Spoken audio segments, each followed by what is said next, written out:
everyone.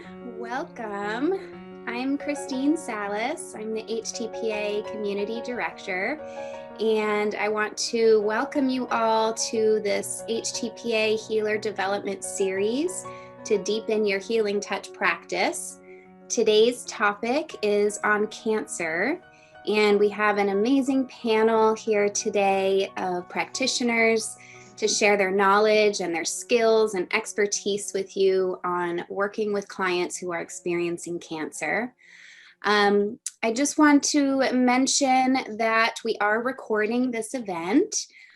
It will be emailed out to everyone that registered, and it'll also be on the HTPA Member portal.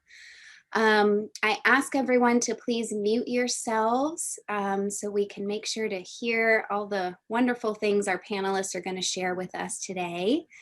And questions we will save till the end. And so when we get to that part of the event, you can put your questions in the chat box, and we'll try to get to as many of them as we can.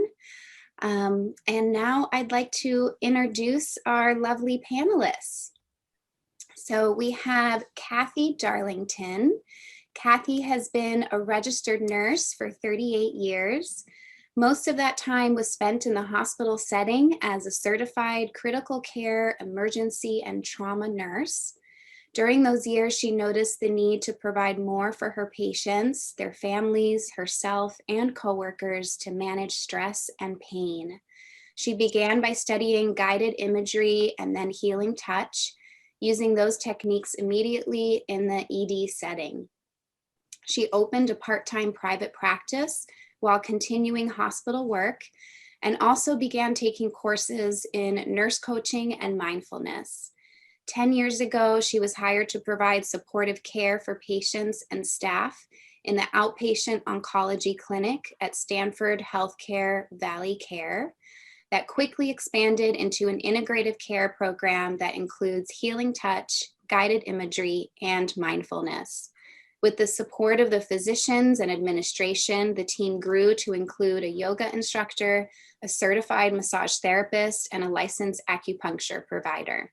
Her passion has been to educate, empower, and support staff and patients to embrace care that meets their needs and preferences by offering a variety of modalities with a holistic approach. Recently, Kathy turned over the leadership of this program to a team that carries on these services while she is exploring new pathways of retirement and becoming a grandmother. So welcome, Kathy. Happy to have you here.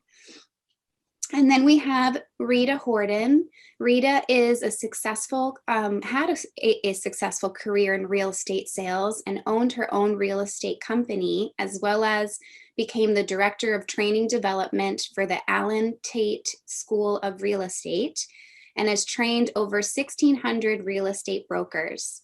In 2020, after finding out about a life-altering breast cancer diagnosis, Rita decided to rethink her career path and priorities. She took her health scare as an opportunity to change her trajectory in life, which led her to a spiritually transformative waking experience. After completing cancer treatment, Rita attended an integrative healing seminar where she was introduced to healing touch, acupuncture, Tai Chi, visualization, spiritualization, journaling, and aromatherapy. 2 years later, Rita spent 4 years studying for certification as a healing touch certified practitioner. After her certification, she opened a healing practice in Charlotte. To give back to other cancer patients, Rita has also volunteered hundreds of hours focusing on breast cancer patients at hospitals and breast cancer centers like the Carolina Breast Friends. Currently, Rita has a private healing practice called Integrative Healing Concepts, where she offers healing services in person and remotely around the globe. Rita's spiritual healing practice incorporates her healing touch training, as well as working with the divine, Christ, and holy angels. Welcome, Rita. Happy to have you here. And then we have Jeri Lawson. Jeri began her full-time healing practice as a massage therapist in 1996. She was certified in Healing Touch in 2001 and then became a Reiki Master and Clarity Breathwork practitioner. She is a graduate of Psychic Horizons Clairvoyant Program and the National Holistic Institute. She has also studied shamanism, depth hypnosis, craniosacral therapy, and matrix energetics. In 2021, she wrote A Business Healing, the Direct Experience of an Energetic Practitioner. Welcome, Jeri. Glad to have you. And then we have Debra Reis. Debra is a certified clinic nurse specialist, Healing Touch certified practitioner, and clinical aromatherapist. She is the coordinator of the Healing Care Program at the ProMedica Cancer Institute, sharing complementary therapies of relaxation techniques, clinical aromatherapy, and gentle movement. Supporting Cancer Care with Essential Oils is one of the online courses provided by Deb. Deb is the founder of the Supportive Therapy Engagement Program First Step, to share strategies with nurses and other healthcare providers to calm the chaos for themselves and others quickly. Welcome, Deb. Happy to have you all here. I did want to announce that we did have another panelist, Amy Sandman, that was supposed to join us today, but unfortunately she wasn't able to make it. She did say that you all are in really good hands with the panelists that we have, but we will miss Amy. So I'd like to have all of our panelists kind of just share a little bit more about themselves and their experience working with clients that are experiencing cancer. And I will start with you, Jeri, if you'd share a little bit. Well, healing is a mystery, but I found that whenever someone came to me going through chemo or radiation, they always left feeling better, and it dramatically changed their healing journey. And so since I have my own business, I started to really promote Healing Touch for cancer.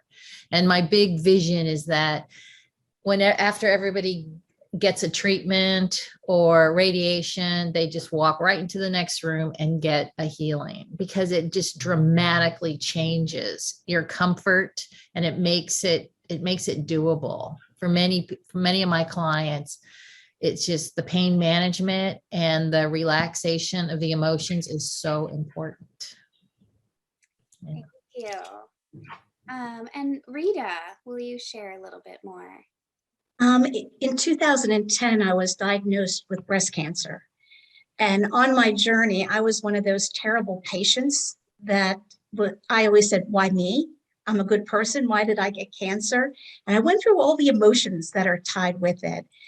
And I changed my life. I quit my job after 40 years in the business. And 3 months later, my oncologist invited me to an integrative medicine symposium that Jean Pruitt was the speaker, who is an instructor for Healing Touch. And I went up to her and I said, I loved your speech. I would love to take your class. How can I do it? I'm not a medical professional. She said, you pay, you can come. I said, okay, give me the website. And that started my journey. It was a year later when I quit the job after taking the first class. Once I took Healing Touch level 1, I knew this was for me. And I decided to try to go back to the nonprofit that helped me and volunteer my time. So for the next 4 years, I would see 3 women a week who had breast cancer for an hour session each, and work on them. And I learned to feel what breast cancer feels like energetically, because I'm kinesthetic, so I can feel energy with my hands, which I didn't know until I went through Healing Touch training and learn what they needed. And not like a medical practice, I have more time to spend with the client, to sit down and talk and find out what it is and then work on them. I found that coming from my own experience, emotionally, I had to deal with the mind first. And then I see them at all different stages once they're diagnosed, when you're going like, what do I do? And at that point, and then once they go through the first treatment or the first surgery. And I used to go to the hospital before COVID and see them before surgery. As they rolled out of surgery, I would do magnetic clearing for the anesthesia and then go back for the pain. And then I saw them once they did chemo and radiation. So I had all these different techniques, but coming from the experience that I had as a patient made my empathy and trying to develop these skills to help these people where I didn't feel I got as much help. People were kind and good, but I needed more. And I didn't know about this when I was going through treatment. So I feel it's a blessing that's been given to me to help these cancer patients. Thank you, Rita. And how about you, Deb? Could you share a little bit more? Yes. Hi, everyone. Well, kind of like Kathy, I started my nursing career. I had a lot of my nursing career in the critical care unit. And I can remember just this one day saying to myself, there has got to be more than putting pieces back together and giving medications and things like that. And, it's like when you put that out there, when you put the message out there, the universe answers. And all of a sudden, this course for Healing Touch came up. And that was in 95. And I wasn't sure why I went to it. I think at first it was, it's got a lot of contact hours. I could use some contact hours. But it just really opened up a huge journey for me. And hope it exploded about integrative therapies, how we could integrate into clinical practices as well as a private practice. And it led me to get certification in Healing Touch and actually taught Healing Touch levels 1 and 2 for a while. And then went into more of the Healing Touch and aromatherapy and putting that combination together. But eventually we were able to get Healing Touch into the outpatient oncology center where we still have it. I sometimes can see up to 6 patients a day doing Healing Touch and integrating other modalities, relaxation therapies and aromatherapy together. And we have 9 cancer centers where we have the Healing Touch and other modalities that we have integrated within. Wow. So it's just been an exciting journey. It's still continuing, and it is something that we're seeing in our programs that we're developing, as well as with our patients, and also providing for our staff. So that's very exciting as well. Thank you, Deb. And Kathy, can you share a little bit with us? Yeah, first of all, thanks, Christine. Thanks for inviting me to be part of the panel. And I'm thrilled hearing the other panelists right now talking about their practices, because, you can read it in the newsletters, but it's so much more hearing it in person, or at least on Zoom. I dream about doing something like Deb has accomplished. But for now, I will talk about the work that I was doing in our one outpatient oncology center. It was thrilling to be able to have the opportunity to bring Healing Touch into any form of a mainstream hospital or clinic setting here. You would think the Bay Area would be so far ahead of the rest of the world because we get that egocentric belief, that California is so cool and we have all this woo-woo stuff out here. But sometimes I've learned through our Holistic Nurse Association and through Healing Touch that actually we're just beginning in so many ways. So my discussion during this panel time will mostly be about, of course, working in the chemo center, outpatient oncology, where we had radiation and chemo. And like Deb was saying, our vision when we set out was, number 1, to be there for the patient, number 2, for the family, but number 3, for the staff, because, oh boy, do the staff need it. As we have learned through the years, all of us in training about self-care, that's a new concept to most doctors and nurses. They have a tendency to just run themselves into the ground. And through working on them, it was not only helpful for them, but it in turn was helpful for the patients, because the staff was in better shape. And then when the patients would ask them, what is that thing she's doing over there? Because we were in a large chemo infusion room, it would be helpful to have someone besides me giving an accurate response about what was it and how did it feel and was it okay to try? So my elevator speech, I could have used more training and marketing, because at first it was kind of awkward trying to tell people in 60 seconds or less, what is this and how does it work and how can it help you feel better? And no, it won't interfere with your chemo and radiation. And no, it's not too weird. It's really okay. But through working in that open air environment, as well as we had a private treatment room. But again, when being in the big room with all the other patients watching often, and or their family members looking, it was really important to set the tone, maintaining privacy for the individual in the chair, setting up that energetic boundary so that I could stay focused and clear and work well with that individual. And then also send out messages that were open and accepting to the other patients so that they would in turn consider trying it. That was a big barrier in this area. We have a lot of scientists out here who wanted some pretty in-depth explanations. And then we also had a lot of people who were maybe very frightened of it, especially some very, very conservative religious groups. Some were very frightened. What are you doing to them? But overall, I will say it was worth it, because once people would start watching and seeing the calm and relaxation, it was very helpful, as I'm sure many of you have experienced when you've worked in a group setting with others. And as we go on further, we'll discuss how hard it is for the patients to take in all this new information and decision-making and challenges. But I loved it. I love being part of the team. And thank you. We'll go on.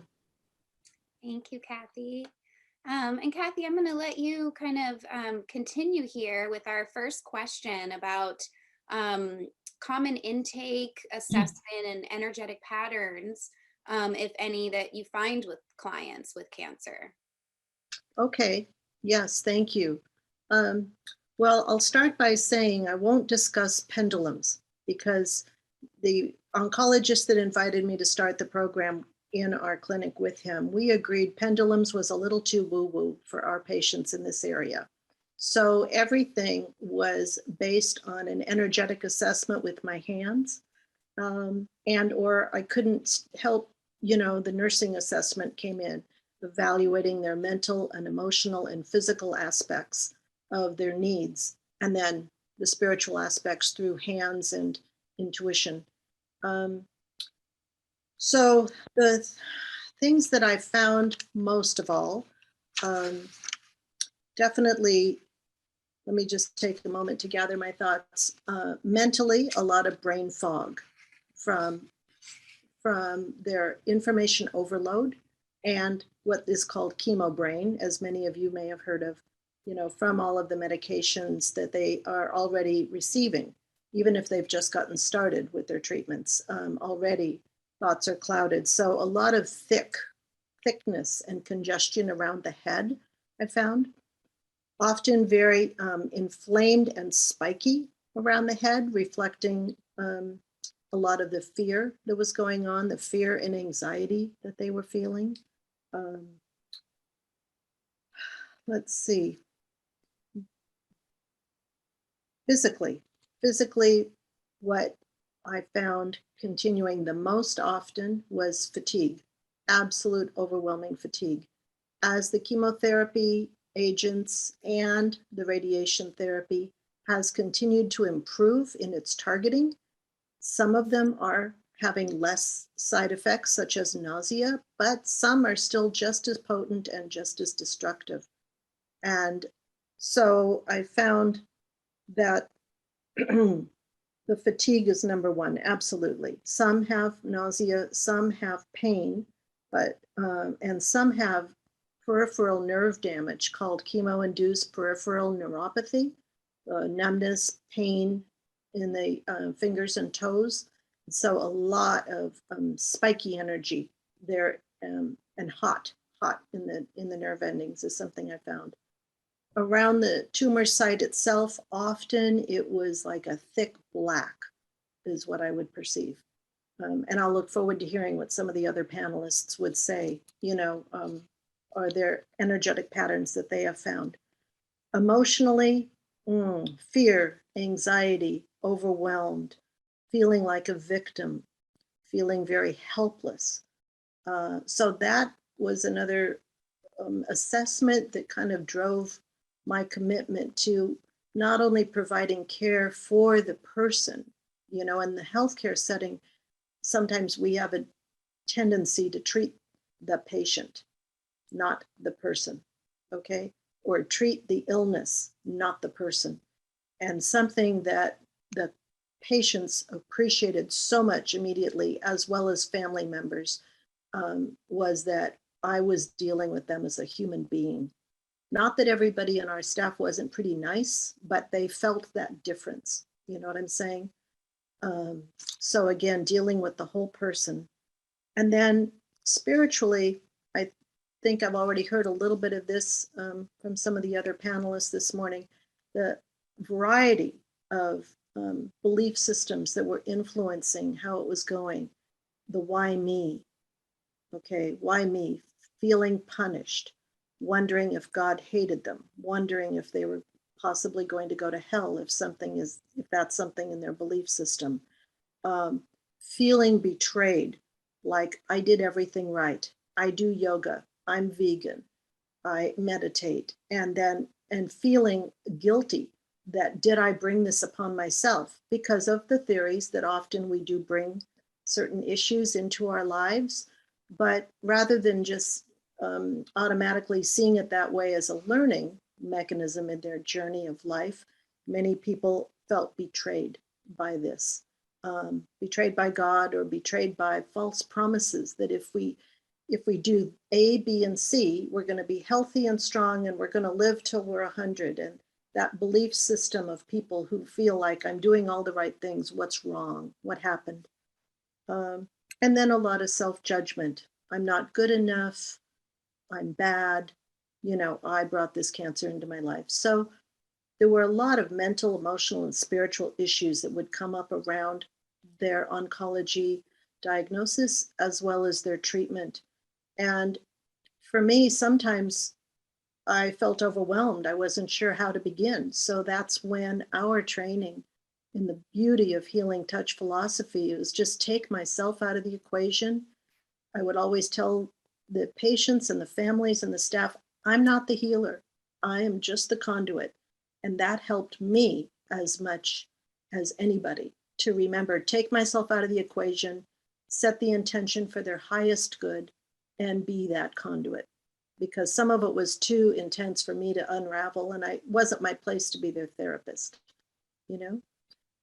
So along with the healing touch treatments to help empower the individual, guided imagery and mindfulness were tools that were just so helpful, so helpful. And the era of technology with everybody having their phones with them was very helpful, because as we all know, there's many apps or websites where people could clue in and do this on their own at home. They didn't have to be with me all of the time to accomplish these goals and use these tools. Aromatherapy did come up frequently. Sadly, I am not a certified aromatherapist like Deb is. I've studied it a little bit. I loved it, but I wasn't able to carry that through too much with them. But that's a very popular modality and question out in my area. So anyways, all good tools, all really helpful. Is there anything else, Christine, that I should say now about this? I think that's great. Thank you for sharing all of that. Wonderful. And I'll let Deb, if you want to add to that. What do you find? Yes. I find that, it's interesting because part of my assessment, is always to ask the person, what is your goal? What is your goal for this session?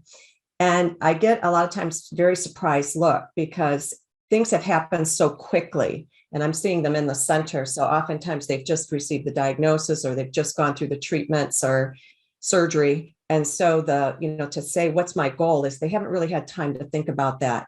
So that's letting them know there's some control, and they do have some control in how they're going to be moving through this, how they can cope through the diagnosis and treatment. But I do find that when I do the assessment, and I'm like Kathy, I don't use the pendulum in the clinical setting, but what I have found is when they are receiving chemo and radiation or are on steroids, that those types of treatments, medications seem to really depress the energy field. So the field might be very, very close to the body, or it may be even absent. It might feel absent, around certain areas of the body, especially the areas of concern. The chakra, usually the culprit chakra, is congested in some manner. It's compromised in some manner. It might appear differently for different people, like heat or tingling or something of that nature. But usually, the area of concern, that chakra, is something that you can pay attention to, and it may be something that is compromised in some way. And I often will find that there's leaks, energy leaks, especially over areas of incisions, ports, even drains. This is an area where I have found a couple of people that really have had like intense pain or discomfort. The drain might be out, but over that area, it is still uncomfortable. And so really doing some energy, really pain techniques, or some, other techniques that are really focused, can actually be very, very helpful in relieving pain over those areas. So assessing, those sites can be part of an overall assessment that you're doing with that person. And sometimes I will notice, not always, but I have noticed this more than a couple of times, that I'll get like an odor, like even during the session, and we'll talk more about that, but during a session, I will sometimes get like a foul odor that is coming. And I think it's like energetically things moving, or it's part of that assessment that of things happening. So, just paying attention, using all of your senses when you are doing your assessment and doing your intake, really listening with your energetic ears and with your intuition to bring all of that into the plan for what you're going to do with your client. Thank you, Deb. So next, we want to talk about the healing touch techniques that you commonly use with clients with cancer, and kind of, why those techniques. So Jeri, would you mind talking to us a little bit about that? Yes, my favorite amazing technique. We called it magnetic clearing. I think it's full body clearing now, but starting at the top of the head, extending long energetic fingers through the front and back of the client's auras, and just combing down their body and a few feet off their feet. I always tell my clients, I'm not removing the chemo. I am untangling your energy field, so you need less chemo to do more. And I make that very clear, that the chemo is not a negative thing. And that is the most amazing technique. And sometimes, one time I had a guy come in, he looked like the Michelin Man, because he had a brain cancer, and he was so puffy, and he was not a healing touch believer. It was his first time. He got on the table, and I just did 50 minutes. And I just did 50 minutes of clearing. And at the end, I could actually see the lines in his face again. I could see how much his body had, I don't know where all the fluid went, but it was amazing. And he became a long-term client. So magnetic clearing, and it's a really interesting technique. I mean, because you're not just clearing the chemo, you're clearing emotional things. You're clearing ancestral things, you're clearing generational things, you're letting go of things that are blocking the client's intuition. You're letting go of emotions that aren't serving them. I mean, it's just this total cleansing and detoxing of anything that is not helping that client heal on their journey. And it's interesting because with chemo, like sometimes I can taste the chemo, and I can taste certain, like, oh, there's that metallic taste that so-and-so had. So I know it's the same chemo, though I don't know anything about chemo, but, and you can just feel it releasing. And this is so beneficial for neuropathy. Like, I've had clients where there are 8 sessions, and I always say, okay, I'll see you right after your infusion. and one of my first clients, she missed like session 5, like she went to Tahoe or something. And that was the infusion. She actually felt numbness in her hands and feet the only time. And every other time she had chemo. So whenever that happened, whenever a client would miss a session, it was really obvious how much the healing touch is doing for the client. But when doing the magnetic clearing, it's not like I feel like I'm taking sand off a mound of sand. It's not like I'm slowly taking it off. It's like all of a sudden, like I'll do, and sometimes it's a little faster, but it's usually really slow, and I'm feeling everything that's going on at different parts of the body. And then I'll come back up, and it's like I'm just in a totally different level of the energy field. Now all of a sudden it feels totally different, or it almost feels like it's almost all gone. And then I'll come up and we'll be in a really gooey layer, like there's things I know that I don't really know. I'm kinesthetic and I don't really know where I'm at in the field, but I just know that it's like things come up to be released as I'm working. And then when it clears, it's just like, it's just gone, like done, like it's so funny. It's just all of a sudden it feels really clear, and I'll just know that, okay, that's done. Also with radiation, even if the radiation is like only on the breast, like say they have breast cancer and they're getting radiation there, I find it affects the whole energy field. And sometimes it creates irritability in the client. Like I've had clients that are so agitated, and you can feel their energy field just agitated, and then and by doing the clearing, that settles the agitation. And it also, I had a woman with anal cancer. She could not even hardly lay on the table, and she walked away pain-free. Like it's just amazing. So typically, and there's always exceptions, my cancer protocol, if I have, is I always do as much clearing as I can. And then if I find the clearing just isn't, like I feel like I'm getting stuck or I'm losing my focus, or I'll do a chakra connection for like 15 minutes, and then I'll go back to the clearing. So but magnetic clearing is the be all end all, I think. Great. Thank you, Jeri. And Rita, could you share with us a little bit about the healing touch techniques? Now, I see cancer patients at each stage. So I see them when they're first diagnosed, and how I treat them then is entirely different how I treat them after treatment. But usually I work on the mind. I do the assessment with my hands. I don't use a pendulum. I just use my hands because I can feel better and pick up the energy better. So I usually do a mind clearing. I also started using my hand on the high heart and the spleen. And the high heart affects the thymus gland, which affects the spleen, which is helps build the immune system. So I hold my hands on both of those places for about 2 minutes, just sending white light to the pancreas to build up that immune system. So I usually work on the mind.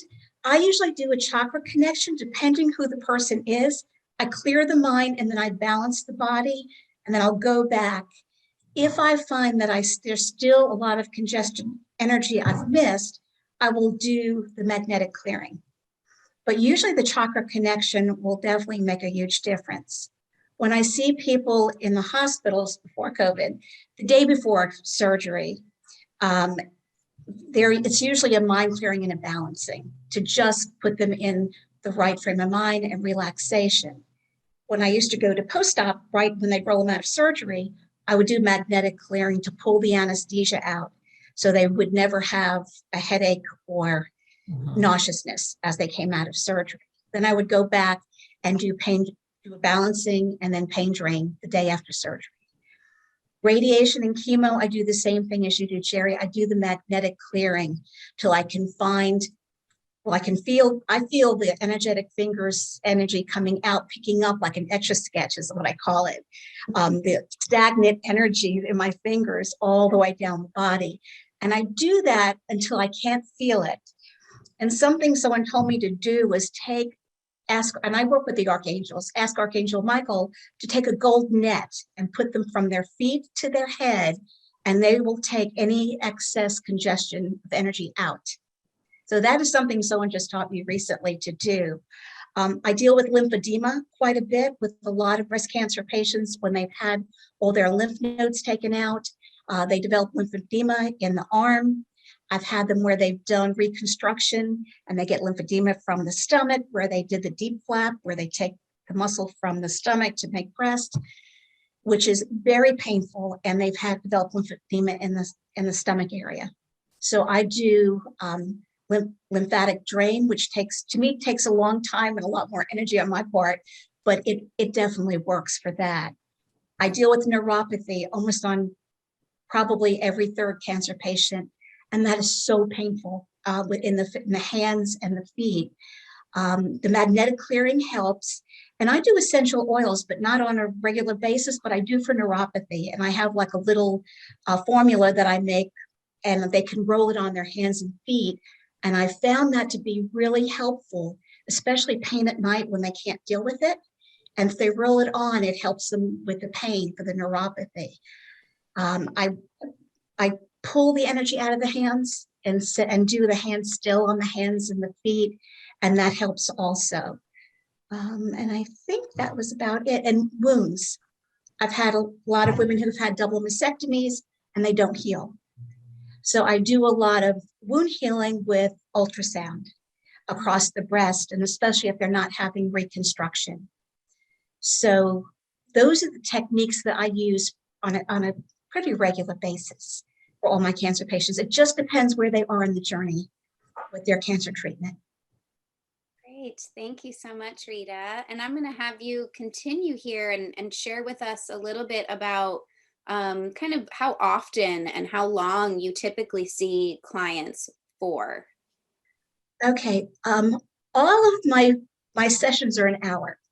I'm not limited like those of you that are in a hospital situation where you don't have an hour to give somebody, but most of my sessions are an hour. And depending how they do after the first treatment, Denise, who's on the call, had breast cancer surgery on Wednesday, and I'll see her again. I saw her before surgery, and she did great the day of and the day after. And I'll see her. Well, we'll do it remotely. I'll see her next week. Usually, for someone going through cancer treatment, it's usually once a week or once every 10 days after. And if they're doing chemo, I like to see them the day after chemo. And the same thing with radiation, because as Kathy said, they are so exhausted when they go through treatment. That's the number one complaint I get, besides the neuropathy and lymphedema, is they're exhausted from the treatment. And it's just balancing the energy to give them back the energy that they don't have after that treatment. So it depends. Usually it's once a week for about 4 weeks, and then it goes to once every 2 weeks. But before surgery, I see them day before, day of, and then day after. So I see them 3 days in a row for my surgical patients. Normal people, I have one client that calls, she's on maintenance, and she's once every 3 weeks. So she just wants to be balanced, see if I find anything, and just give her clarity of mind. So it's going to be different, but with cancer patients, it's going to be more often, at least once a week. Great. Thank you, Rita. And now we want to have Kathy share with us some observations and evaluations that you find with these types of clients. Okay. Most of the patients that did work with me for healing touch treatments, they booked over and over and over. They either wanted to see me every time they came to the clinic for chemo, and I would work with them during chemo, or directly after their infusion, or after their radiation therapy. And like Jeri was saying, when you can work with someone either during or right after their treatment, it is so helpful, that timing. But then again, I didn't want any of them to feel guilty if they came at another time or date. They're easily influenced by worrying. Are they doing everything right? Are they doing everything they can? And some of them lived a great distance away, and their schedule didn't jive with what was available with me that day. So most of the time, I was able to schedule time right around their needs to meet their goals, sometimes not. But there were very few people who tried healing touch and then didn't want more. So that was pretty exciting for me, to feel needed, to feel instrumental in their healing process. The goals, were definitely number one, get them through treatment, because that would give them their greatest chance of physical survival, right, in this world. The chemo, the radiation, and the integrative supportive care we provided. So we all had that goal. And along with that goal was knowing that not everybody is going to make it. So accompanying that was quality of life each day, because we never knew who was going to surprisingly do better than expected or take a nosedive and do worse than we ever could have thought. We have no way of knowing. So it was really about being in the moment of each day, helping them with quality at that time, as well as their short-term and long-term goals that the patient had set. And that felt really good, because for those who didn't survive and they did pass away, there was a lot of wonderful feedback about clarity of mind with mind clearing, calmness with chakra connection, and magnetic clearing, less side effects, so that they could make the most of their days when family members would fly into town to visit them or say goodbye, or they were able to take that one last trip or attend some special function. So knowing that person was able to do some or all of what they wanted to accomplish in those precious days and moments, that felt really good. And a lot of family members would come back or send a note of gratitude to all of us for helping their family member accomplish that. And for those who were so frightened and worried, and then they did well, and they were able to graduate to coming back just every 3 to 6 months for a checkup, or then maybe a whole 1 year for a checkup, just thrilling. They all were filled with gratitude again for everything, not only the healing touch work, because I always presented it as a team approach, to them, but all of the staff. And of course, getting through it with less side effects. That helps everybody feel better.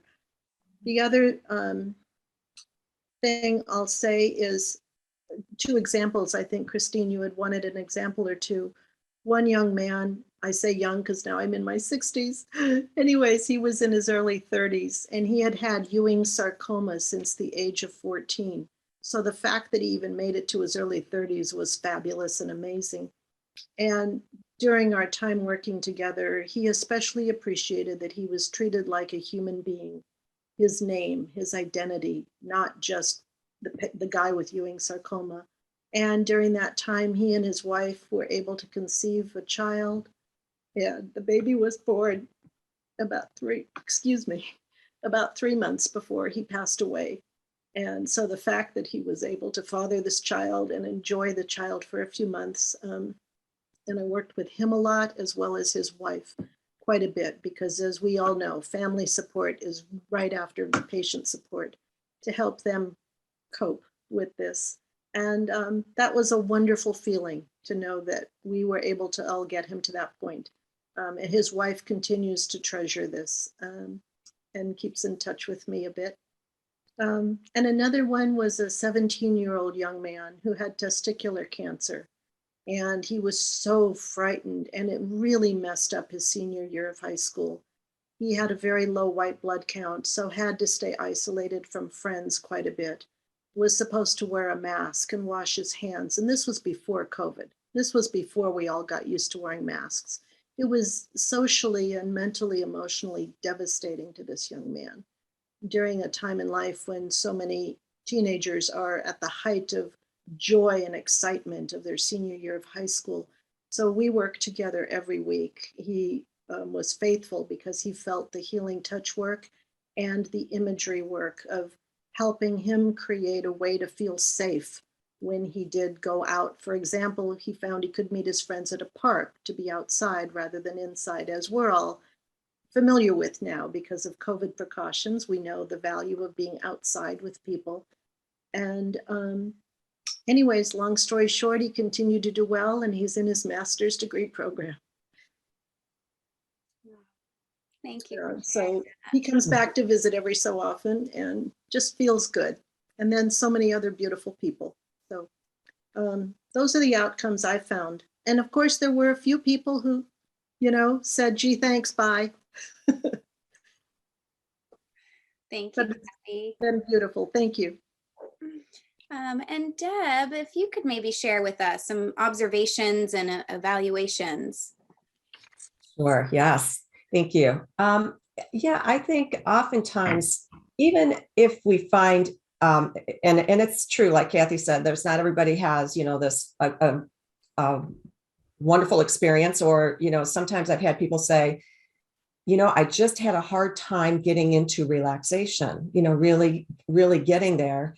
But they were willing to maybe come back again because they recognized the importance of how this was part of their coping or part of their healing plan. And that's really what we were looking at. How could this be part of your plan with coping through your treatment and through the diagnosis? So having the tools that they could use even after our session to help them. But even for those people who maybe felt a little bit, I always noticed that there was a change in their energy field. Maybe their field was more expanded. It was a little brighter. The chakra centers were affected, were not as maybe compromised. So there was always a change in their assessment. So even if they felt a little bit, what the energy assessment showed was that there was a shift or a different change in what was going on. And even to look at them physically, I could see oftentimes they looked more relaxed. You could tell maybe if their mind was still having that chatter, but they were more relaxed. They were breathing easier. And those were things that, at least to give them those affirmations that this is still good. This is still, what you're doing is still good for your well-being, and finding those tools to kind of help you in what is going to be best, what speaks to you as far as helping you in your balance. So that's always been extremely beneficial. Great, thank you. Did you, Deb, have anything else you wanted to share as far as like client feedback? I know those two are kind of, kind of go together. Evaluations and client feedback kind of go together, but just wanted to give you an opportunity if you wanted to share more. Yes, thank you.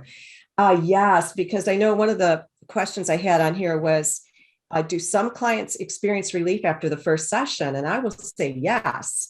Yes, oftentimes we get people saying they have some relief, whether it's relaxation. And more than once I've had people say, I have forgotten what relaxation feels like, and how important it is for my well-being and to get me through this event in my life. So just having that awareness again of, yes, you do have tools, and you do have that power to do that for yourself. And I did have one gentleman that he actually had gone through so much anger because of how things were going in his progress, not what he expected. And so he was referred to me. And actually our first session, I noticed like this release happening. And he said he felt like this huge weight that was lifted around his head. And he said it was the anger that he was holding on to because he was not progressing, or that's what he felt. He wasn't progressing. It made such an impact on him that he told his physician, and his physician actually came back to me and said, I always referred people when I didn't know what else to do.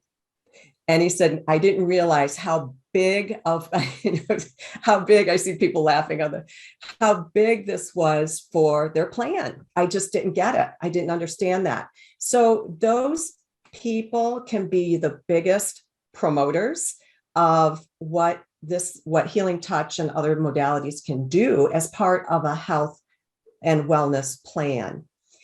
And the other question you had here was, did people have to change their medications? And yes, I will find that is actually something that happens. We have a lot of people who we call they get head and neck cancers. And part of the radiation treatment means they have a mask on, and often they have to get clamped down to the table. Well, even that, the hearing of the clamp, the face being, pressed, gives the feeling of claustrophobia for many people. And sometimes they don't realize it until they have that experience. So oftentimes they're getting medications like Ativan and things like that to really help them relax, but the side effects or how it makes them feel isn't something they like. The same with sleeping. Many times with cancer diagnosis, sleeping is affected, and the medications they get for sleeping are things they don't really like to have or to deal with. Same with pain meds. They understand they need the pain meds, but they want to reduce the meds that they're receiving, the pain medications, or keep them at a level where they can stay very alert, stay very aware, but be able to manage or have that control. And having and doing the healing touch can absolutely, I have seen it happen where they don't have to have Ativan. They do away with or reduce the amount of sleeping medicine or pain medicine they might need. So it absolutely is a complement to the plan that they're using. And I had one extreme case where a person was on heart medications. He was at the max for the medications he needed for his congestive heart failure. And after doing healing touch and just over several sessions, actually he had to get off of those medications because now they were being harmful to his system instead of beneficial. So the importance of keeping up with your observations and keeping up with the assessment becomes very important, because those things can actually now not be so helpful, as they once were. So that was something that we saw also in in some of the observations and client feedback. So I think, definitely we do see that there's a lot of different results and feedback. And, even if it's more of relaxation, that can be huge for their entire immune system, which is so important when they're dealing with a diagnosis like cancer. Thank you so much. And so interesting to hear you share about the medications. Yeah. So thank you for sharing that. Yes. So next, I'd like to ask Jeri to share with us a little bit about common plans that you make with clients as far as referrals or self-care, follow-up, treatment. If you can share a little bit with us. Well, it depends upon my client and the family members. So especially with ongoing cancer, sometimes I'll pull out not the primary caregiver, but I'll pull out a niece or a nephew or somebody who's coming in and out, and I'll show them how to do magnetic clearing. And so they can, and I'll stress, you're not healing, you're holding a space for them to heal. You're holding a space for them to heal themselves. If they still feel, I'll just walk them through it, that they're not using their own energy. And sometimes, and that can be really helpful. It can also give the family member something to do too. And if the client wants, some people do not want to do self-connections. They don't want to work on themselves. They want to receive, or they're just not in a space. But I always say, okay, here is the video I'll send them the video for a self-chakra connection. We'll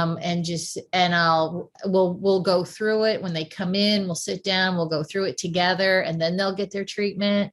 Sometimes I'll they'll say certain things that, they'll probably like this Buddhist meditation that I know of, or maybe they want something with archangels, or so I'll just kind of find out where their energy's at. Some people are more shamanic. So I'll find a shamanic meditation that's really good for them, that really helps. Also, sometimes when I'm working with somebody going through a healing journey, I pick the music. I'll pick one piece of music they really like, and I'll always play that music. And then I'll make them a copy of that music so that when they go have their procedures, they can play that music and it will bring them back into this healing space. And that has been music is very powerful. So like sometimes it's Hildegard, and then, but most of the time it's like Peter Cater or, but, you just try to find like what makes them feel alive and calm and peaceful. So, does that answer your question? Yes, thank you. I love that about the music. Yeah, really powerful. How helpful. Great.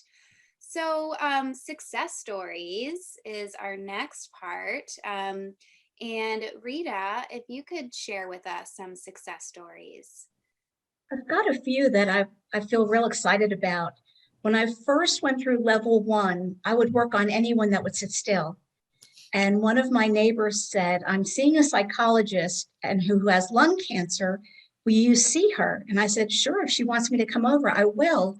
So I called her up and carried my massage table over there. And she told me that she had had lung cancer, went through treatment, it came back again. And the oncologist told her, you need to go home and get your affairs in order. And I said, well, what do you want from me? Do you just want relaxation, take away the pain? So she said both.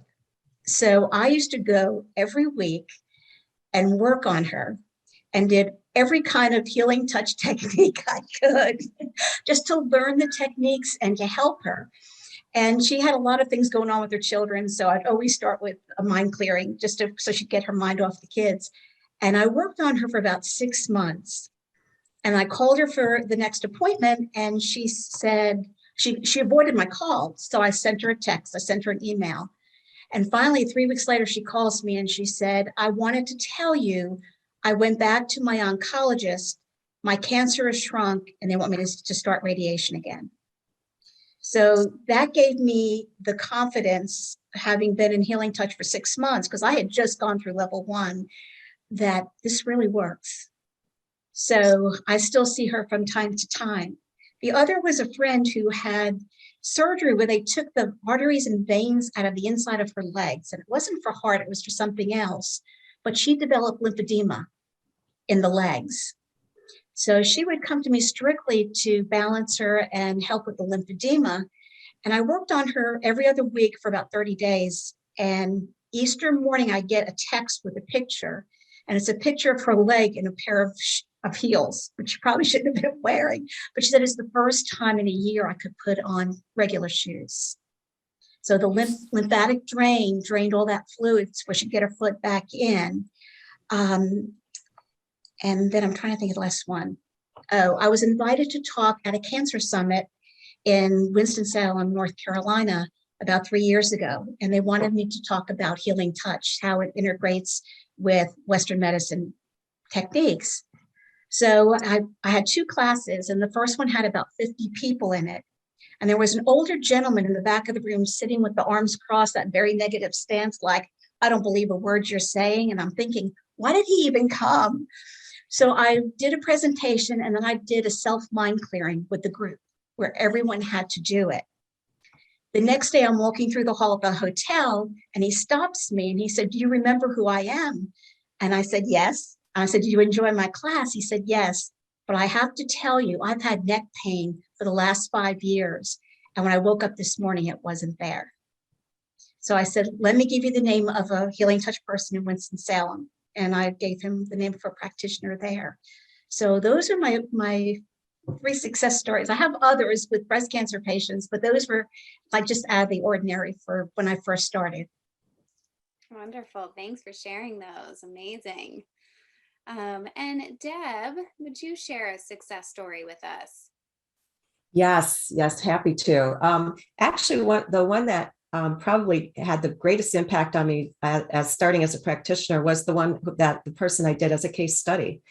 And she was diagnosed, she was misdiagnosed And then when they finally did diagnose the cancer, she was extremely angry at the entire healthcare system for everything that, she had been put through. And she had a 6-month or 6-week prognosis. And so when I met with her again, I asked her goal, and she said to get rid of the tumor. And I said, well, I have an hour with you. So what would you like for this hour? And she said, to breathe easier. I said, all right, let's see what we can do. And so I did a session with her, and she noticed this was the longest time she was able to lie down and be able to relax. And so we worked together for the next 18 months.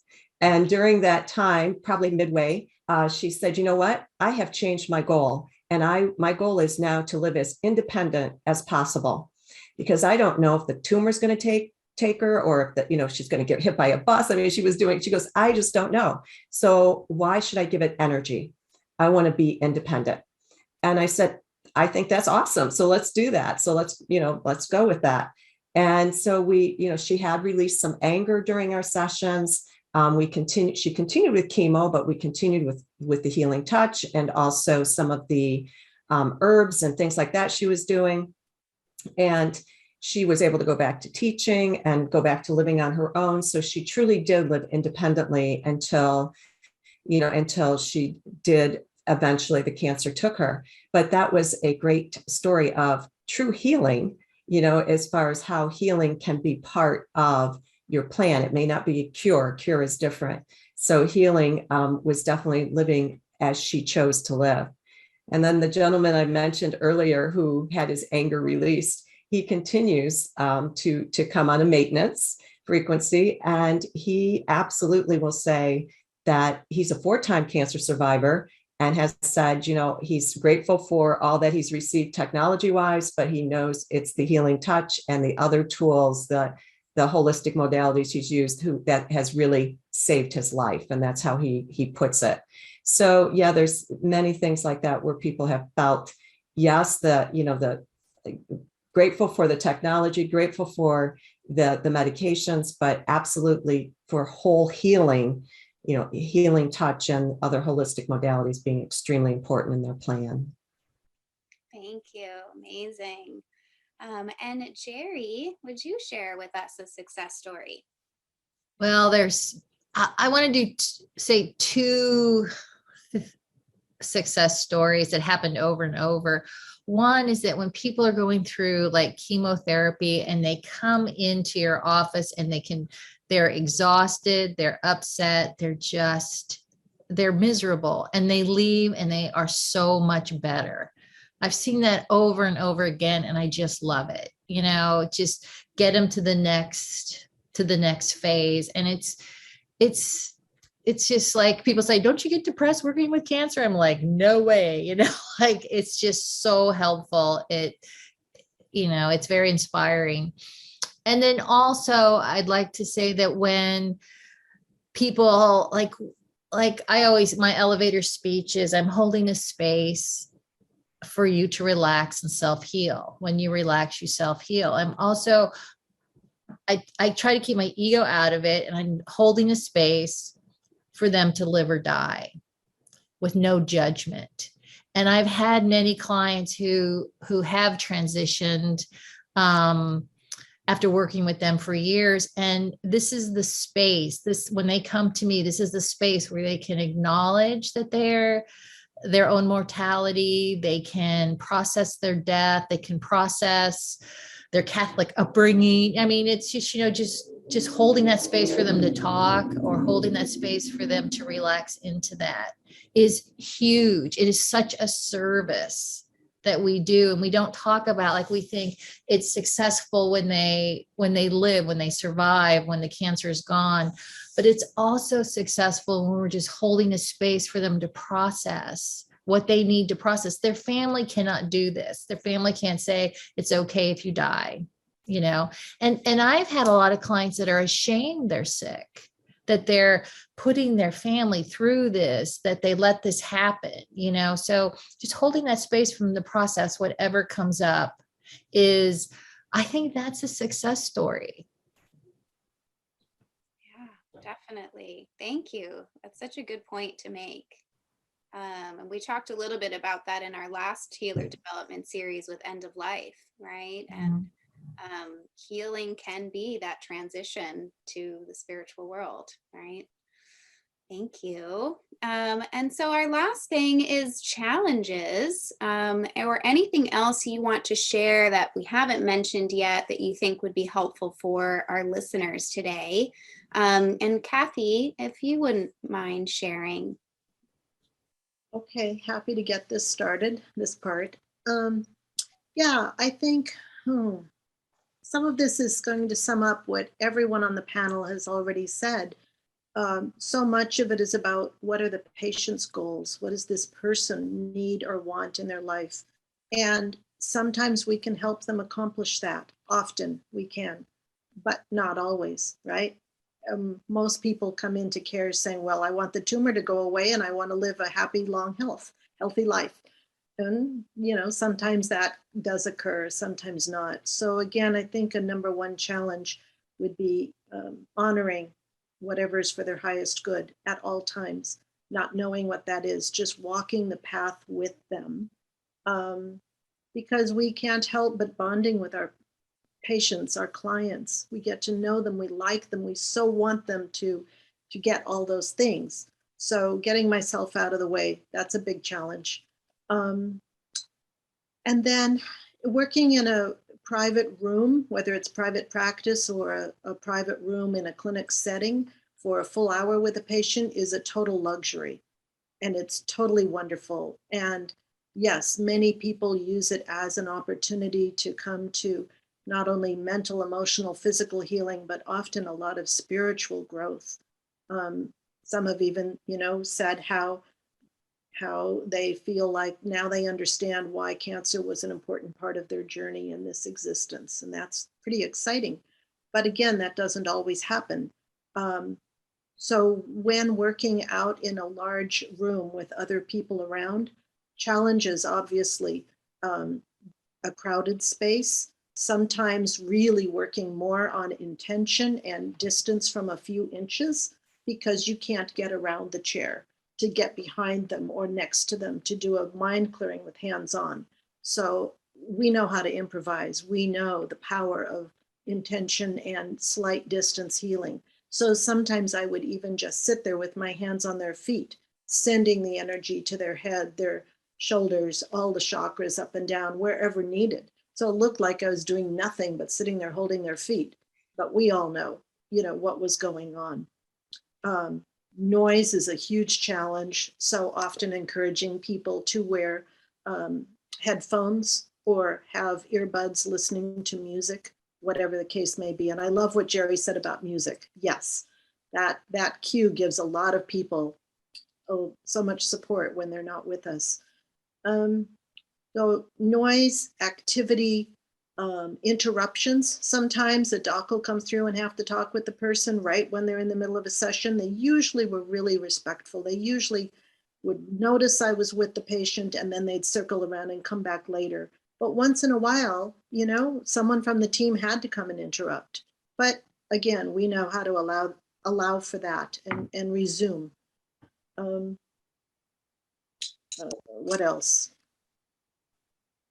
I guess even just in getting started, I think it's important that patients get positive cues from their healthcare practitioners, because some people feel guilty if one of their doctors says, oh, that doesn't matter, that won't help you. So having buy-in from the medical staff and the nursing staff is really helpful so that the patients don't get confusing messages about what will help them.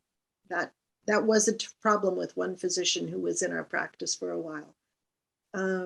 And financial, that's a real obstacle, as we all know, in the healing touch world. So whenever there can be a foundation that funds integrative supportive care for patients, that can be a wonderful source of helping the patients feel permission to gain access to the care without having to worry about the financial part. I'm just checking my notes. Yeah.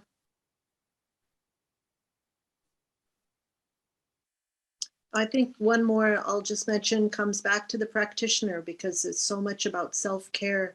And what Deb said earlier about sometimes having 6 patients in a day, yes, 6 one-hour sessions is absolutely exhausting. My usual limit is 3 to 4 for a full hour, but then often there would be the little 10-minute and 15-minute type treatment sessions.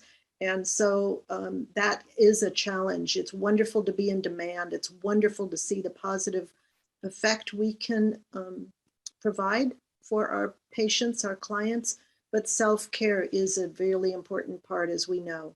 So continuing with, again, regrouping while washing hands, doing your own mental and emotional and physical clearing, stepping outside for a few minutes of fresh air, see the grass, the trees, or if it's cold and snowing or raining, whatever, just get out and allow nature to do a little cleansing with each of us as often as possible throughout your day if you're feeling overwhelmed. That was a challenge for me, to take those few minutes to step away, but it was important. Yeah, I think that's enough. Yeah, thank you. Such a good reminder about that self-care. So thank you for that. And Jeri, if you want to share any challenges or anything else you think is important to share. I want to mention that my sessions are 2 hours. I book my clients 2 hours apart. That's my business model. So when people come and go, and sometimes they're late, my clients, I found a big challenge for them is after they survive, after they've gotten that you don't have cancer anymore, and then they have that first scan, and the anxiety and the stress and the fear and there's a big process, there's a big letting go. So having a healing touch session then is amazing. So I always suggest to my clients, okay, when you get that first scan, why don't you come back here, like usually like the week before, just to calm your nerves, just to make your life a little more, easier before this scan. And I found that for years, clients will relive anything that traumatized them during their healing, and that getting sessions then is incredibly helpful. There's a lot to process. So they're different people. They're re-entering their life. And sometimes they have financial issues after having cancer. Sometimes they're different. Sometimes they're inspired to do more. Sometimes cancer affects people so differently. Some people want to come and see me afterwards. Some people never want to see me again. I am part of that cancer journey. And so they want a clean slate, and I honor that. And some people see it's like, okay, this is going to be a part of my life. And I'm going to start really being aware of my energetic alignment, and how am I going to keep my heart open in this world. And so, it's the aftermath of survival there is a great need for support there. So I would encourage practitioners to say, before your next scan, come back. Great. Thank you for sharing that. Okay, so I'm glad we have some time left, because I've seen a bunch of questions that people have put into the chat. So I'm going to try to pull them out. But if anyone has questions that you haven't put into the chat yet, please go ahead and do that. I will also say that all of our panelists are in the Healing Touch Practitioner Directory. And so that's where you can go to get their contact information if you have any specific follow-up questions that you want to ask them. But one that I'm remembering as I'm kind of going back through the chat here is, Rita, we have several people very interested in hearing your essential oil rollerball recipe, if you're willing to. Okay, I was starting to type it, but every time I went to go to next, it took me on. I can type it in the chat so they've got it. Would that be easier? I can tell you what it is. It's 10 drops of peppermint, 30 drops of cypress, 15 drops of geranium, 15 drops of frankincense, and 5 drops of marjoram. And then I fill the rest of it up with coconut oil, which is just a handle of oil. But I can type it in so they've got it. And I've had really great response from that, which will help with the pain with neuropathy. Now, it doesn't go totally away, but it definitely takes the edge off the pain. Great. And Deb, do you want to add to that, being a certified aromatherapist? Yes. And I see there's another question I'll answer too at the same time. Yeah, we just did a research study with chemotherapy related neuropathy and had some pretty decent results with frankincense. We used frankincense alone. We used a 5% dilution, which would be 5 drops of frankincense oil into a teaspoon or 5 mils of a carrier oil. And the carrier oil we used was jojoba, which is most like your skin. So for reactions and allergies and things like that, it really reduces that effect. So we were looking at fatigue, but a side effect, so to speak, was that some people were finding relief of their neuropathy because we had people putting that blend on the soles of their feet in order to help with energy. But what we found in several cases was that their neuropathy was lessened or reduced greatly with frankincense alone. So that's one thing. And then somebody mentioned about where I know ISHA, which is the Institute of Spiritual Healing and Aromatherapy, is a sister to the Healing Touch program, and that's one of their arms is the aromatherapy program, where we integrate aromatherapy and healing touch as far as the experientials in that program. Wonderful, thank you. And Deb, someone else was asking earlier about the 9 cancer centers that provide healing touch. Would you be able Yes. to? It's as I mentioned, I work in the ProMedica Cancer Institute. So we have 9 centers across Southeast Michigan and Northwest Ohio. So like Toledo area, we go all the way to like the Indiana border and all the way east to like Cleveland, almost Cleveland area. So, that kind of, for those of you who might not know that area, that's just kind of the areas we're in Michigan, Ohio. Great, thank you. And there was another question, if the rest of you could share kind of your geographic locations. I'm in Oakland, California. I'm in Charlotte. I'm sorry, go ahead, Kathy. Oh, okay. I'm in Livermore, which is about 15 miles from Oakland, California. And I'm in Charlotte, North Carolina. Great, thank you. And I'm in Michigan, but work in Ohio. Great. Let's see, we had a question about how do you maintain your own energy working on so many patients, especially those with extreme fatigue? And I know we talked, Kathy especially talked a lot about that self-care, but does anyone else want to talk a little bit more about that? Well, I'll mention, because I mentioned how we work with, sometimes 6 patients a day. And, they may not be 6 full-hour sessions, in the hospital setting that might be, 30-minute sessions, but it can still be pretty intense. So it really is about staying grounded. And I know somebody mentioned that in the chat, and I would just really concur that really finding your centering and grounding that works for you and to really stay focused with that. Kathy mentioned working in big rooms, and that's where it's extremely important as well, that you are just, and that energy, your field really says a lot to others that might be coming into that space.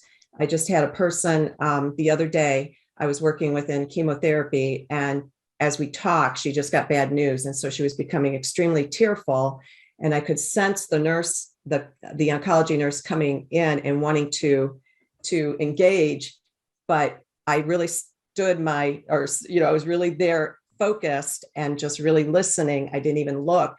I could sense she was there, but I was staying with the patient, and I could tell then that she realized she didn't need to engage, and she, walked away. So I think your intention is extremely beneficial, and centering and staying grounded will give you that renewal or that energy to stay with the patients that you need to be with, or the clients. Right. And I'd just love to add to that. For me, I get sessions, one healing session a month at least. The more I receive, the more I can give.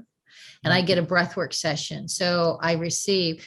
And I just want to add something here is that, like sometimes when you got a day full of healing, and and you'll have some big blast of energy come through, and you'll just be, and it'll just like, you'll leave the session totally spaced. Always have chocolate, just have a backup, man, because, and I have this vegan chocolate, raw cacao, I don't even like it, but sometimes I'm just like half a bar and I'm good to go, and I think that should be everyone's medicinal, support system.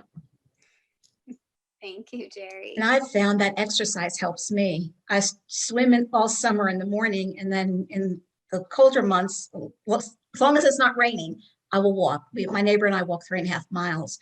So keeping me physically going before my day starts definitely makes a huge difference. And I ground and center once my feet hit the floor in the morning before I leave, and put the white light around me just to guide me. Great, thank you. I think, Kathy, you kind of answered this question earlier when you were talking about challenges, but I will just share it again to see if anyone wants to add more, is, in the hospital setting with clients in a hospital bed, suggestions or experiences that would be helpful in trying to do the mind clearing or the chakra connection with the difficulty of them being in a hospital bed and not being able to get around them as easily. I know, Kathy, you mentioned kind of even just holding their feet, right, and sending that energy.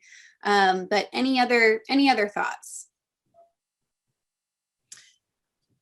One practical thing I do when I'm in a hospital is if there's a pad or something on the floor, like sometimes I'll go down on one knee, and I find that's very helpful, just strategically, to just be able to reach for things and to sustain your arms. And sometimes I'll even take a little pad in, and that's really helped me.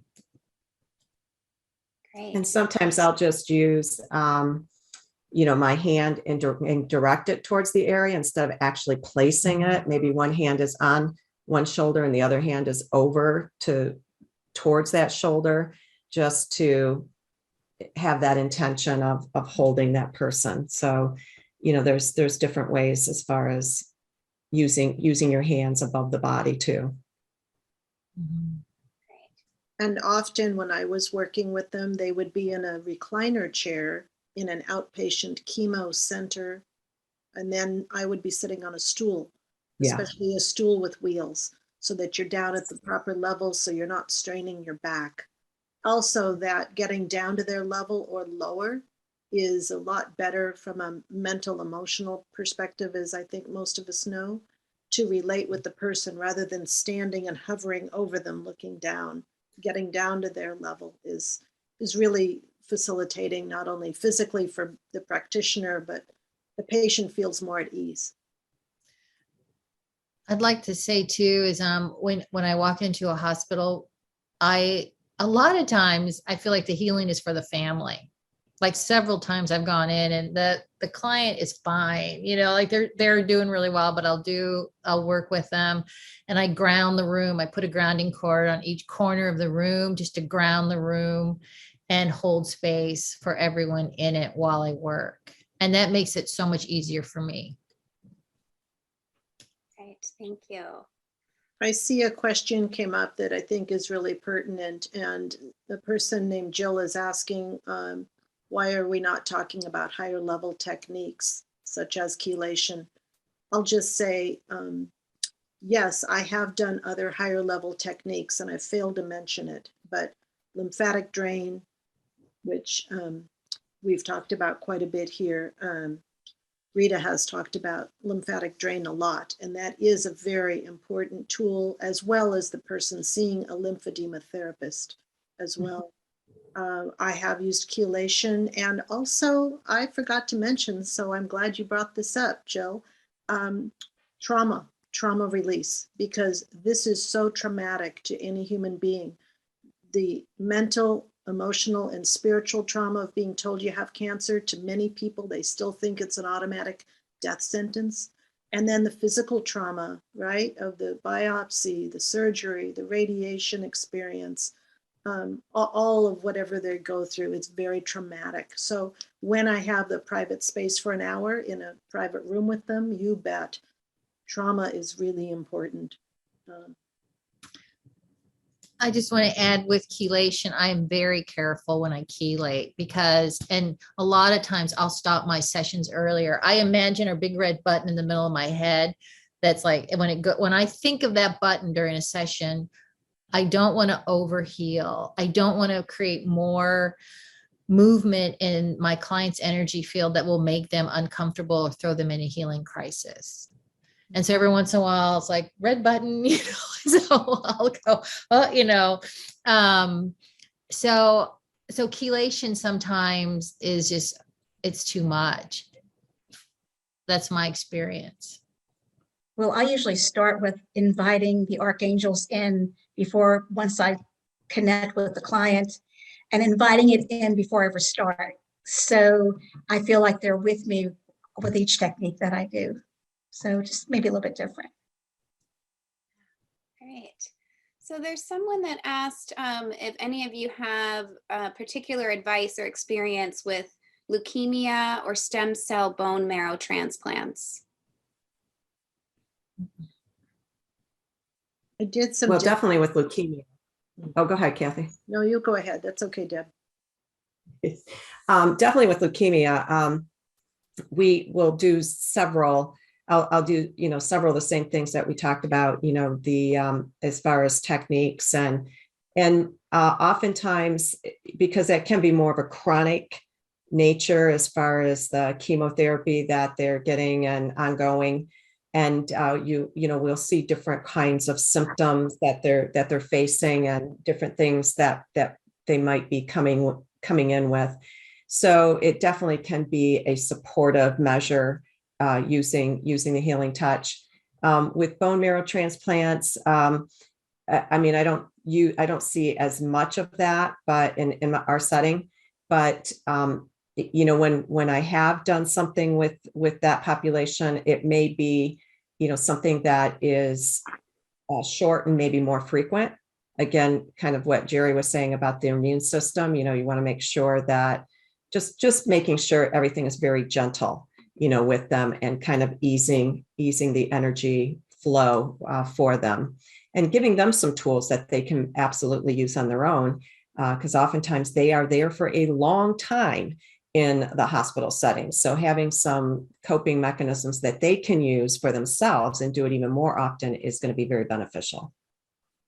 Great, thank you. I don't know if there's anything more, Kathy, you were going to say on that. No, I totally appreciate what you just said, because with bone marrow transplant, as you're saying, Deb, they're in isolation in the hospital for at least 4 to 6 weeks usually. And so distance healing of all the basics is really important. And then empowering the individual, like you say. So whether they have reminder sheets with them of what to do for self-healing techniques, or a video like Jeri sends them, or again, I think guided imagery is a very powerful tool to work with. What we think about, the body responds to. So when they focus on the goals of healing, and in this case especially, their body accepting the transplant and calming and supporting the immune system. And healthjourneys.com is a company that produces guided imagery downloads now that are the best quality. I mean, there's many individual websites. I'm sorry, I don't know all of them, but Health Journeys is one that has a huge variety of very specific as well as general guided imagery downloads. And then the apps, the one called Calm and the one called Headspace, while they're kind of kindergarten level, they're great because they're simple, they're basic, and they're right there.